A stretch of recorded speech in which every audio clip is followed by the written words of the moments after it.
Hello friends. तो आज हम देखेंगे कि बंगाल कैसे नेक्स्ट गुजरात बन सकता है, यानी बंगाल का इतना डेवलपमेंट कर सकता है जितना कि गुजरात का हुआ। तो सबसे पहले अपन जो बंगाल की लेगेसी है, ओल्ड ट्रेडिशंस है, एंशियंट टाइम बंगाल कैसा था वो अपन देखते हैं। तो तमलुक जो है एक्सपोर्ट करता था, एक एंशियंट हब था बंगाल में। तमलुक एक्सपोर्ट करता था कॉटन, सिल्क एंड जो spices to the Rome. And ये पाला एम्पायर का लार्जेस्ट बुद्धिस्ट ट्रेडिंग नेटवर्क था from central Asia to the Indo Asia. And Murshidabad world wealthiest city था, जिसकी जीडीपी जो है वो फ्रांस एंड इंग्लैंड की कंबाइंड जीडीपी को सब सरपास करती थी। एंड जो बंगाल है वो इंडिया का कमर्शियल कैपिटल भी था, एंड वो होम था ईस्ट इंडिया कंपनी के हेडक्वार्टर्स का।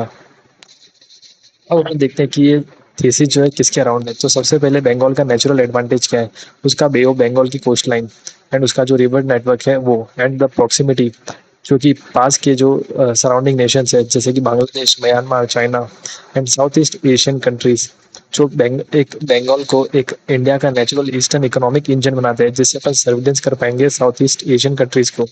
एंड ये गुजरात का पैरेलल भी है, क्योंकि अब पहले जो कह सकते हैं पहले जो गवर्नमेंट थी उसने कुछ भी डेवलपमेंट नहीं करा है, या फिर डेवलपमेंट करा है तो भी वो ना के बराबर है। तो एक जीरो बेस एडवांटेज मिल जाता है बीजेपी को, जो कि सेंट्रल गवर्नमेंट में भी पावरफुल है, ताकि जो प्रोजेक्ट्स है हाई स्पीड से चल पाए। एंड बीजेपी की जो ग्रोइंग प्रेजेंस है वो ओपन करती है once in a generation window को। अब हम देखते हैं पोर्ट अपॉर्चुनिटी। तो जैसा कि मैंने कहा, जो नेचुरल एडवांटेज है बंगाल का वो है उसकी कोस्ट लाइन। तो एक सागर आइलैंड करके है, जिसमें गवर्नमेंट ने पहले कुछ स्कीम स्टार्ट करी थी कि वहाँ पोर्ट बनाएंगे, पर वो अभी रुक गई है। तो सागर आइलैंड जो है एक डीप सी पोर्ट है, जिसका सिंगल हाईएस्ट इम्पैक्ट जो है एंकर प्रोजेक्ट्स पे हो सकता है। एक ये एंड ये ट्रिगर कर सकता है बंगाल की ग्रोथ मिरेकल को। तो हम देख सकते हैं पोर्ट अपॉर्चुनिटी, बंगाल का मुंद्रा मूवमेंट।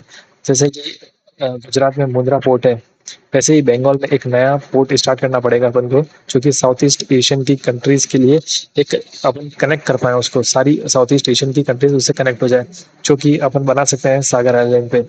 तो पोर्ट ही क्यों, पोर्ट ही क्यों चाहिए बंगाल की डेवलपमेंट के लिए। तो कोलकाता का पोर्ट रिवर लाइन जो है वो कैप्ड है एट 50,000 DWT, एंड हल्दिया का मैक्सिस एट 80,000 DWT। ये दोनों जो है वो लार्ज कंटेनर शिप्स को हैंडल नहीं कर पाते। एंड इंडिया का नॉर्थ ईस्ट रीजन जो है वो 50 मिलियन पीपल का है। नेपाल एंड भूटान जो है डिपेंड करता है बंगाल के कॉरिडोर को।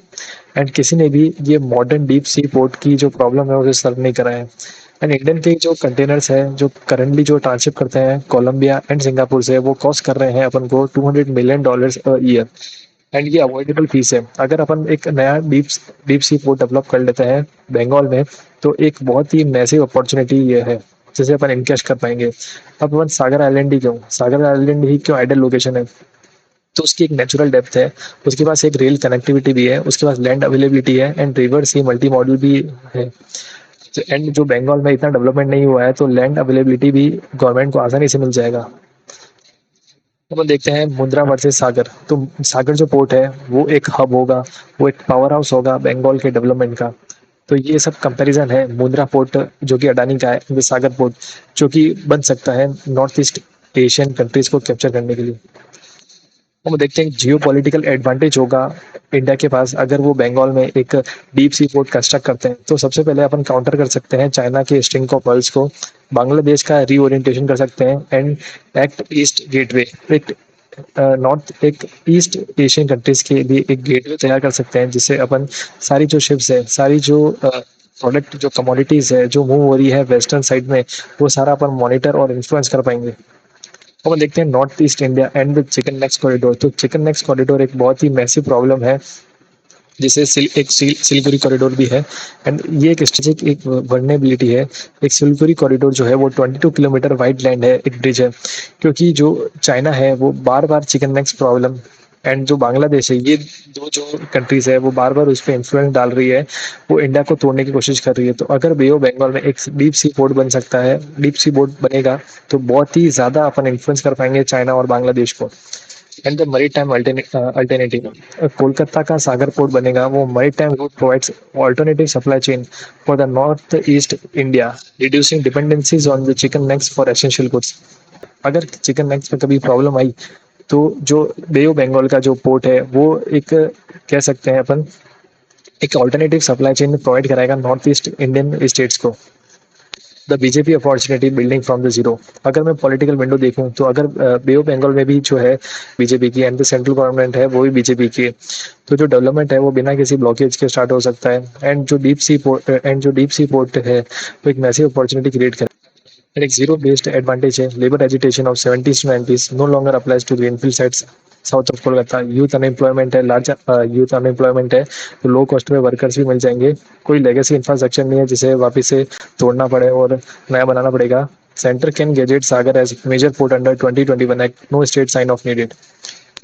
अब एक स्ट्रेटेजिक रोड मैप देखते हैं। ईयर 1 और 2 में लॉन्च करेंगे सागर का सी पोर्ट, उसमें बिल्ड करेंगे एंड 8 to 15 ईयर्स में वो पूरा स्किल हो जाएगा।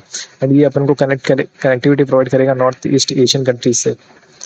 सो अपन एंड पे आ गए हैं, तो अपन ने देखा कि सागर पोर्ट कितना मैसिव एम्प्लॉयमेंट अपॉर्चुनिटी क्रिएट कर सकता है एंड वो कैसे एक पावर हाउस बनेगा बंगाल के लिए। So thank you, like and subscribe.